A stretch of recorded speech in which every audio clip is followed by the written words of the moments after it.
So I'm currently on the Sigdwick site, and on the Sigdwick site is kind of the whole economics faculty. All the economics buildings are held within the Sigdwick site. These include the Lady Mitchell Hall, where most of your lectures are, the Marshall Library, named after the economist, which is basically you can find any economics book that you need for your course. They have multiple copies. Your college library also should have multiple copies. And then there's also the Sigdwick lecture block, where kind of some smaller modules have the lectures, some examinations take place there, and things like that. So I'm just going to start off by showing you the Marshall Library. To be perfectly honest, I probably won't visit here every week, but many economics students will, so it's definitely worth looking at. And especially at the beginning, when I started, I found this very useful. So this is the library. I won't go in so as not to disturb anyone studying.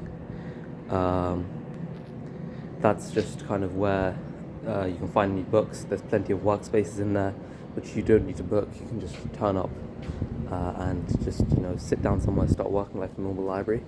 I particularly like they've got this little library book return over here. So even if the library's closed, you can still just post the books through. And I'll also show you over here, if the camera turns around, the Austin Robinson building. I've not heard anyone actually refer to it by its name before. It's kind of just where lots of people, as in all the professors, have their offices there. So a lot of office hours, which are kind of 1 hour every week, where a professor, or 2 hours every week, where a professor's like, I'll be in this room. If you have any questions about the lectures, anything you don't understand, you can come and I'll explain it. So you can also always ping them an email, but it's, if there's something you want in person explaining, and the professors maybe not that great at replying to emails, office hours are brilliant for that.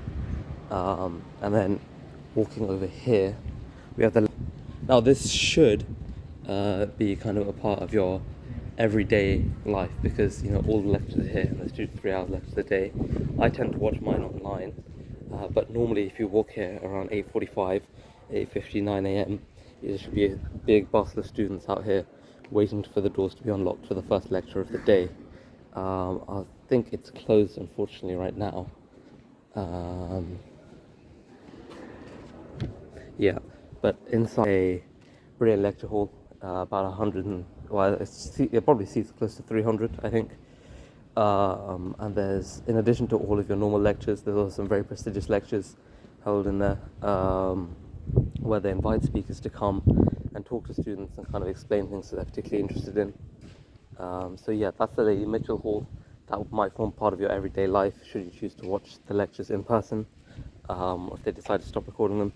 And then for the Sigdwick lecture block, I don't think this is used solely by economists, but I know economists do use it a lot. I had lectures there last year that I went to. So once again, if you do certain modules, you might find yourself here as part of your everyday activity. And I think in your second year, your exams are also held in this lecture block. It's a very tall building, lots of big windows and natural light. So yeah, and that kind of concludes how the Sigdwick site plays into my week academically. There's the library, which I use, Lady Mitchell Hall for the lectures, and Sigdwick lecture block also for lectures. And then there's the Austin Robinson building, where I actually have some supervisions there as well.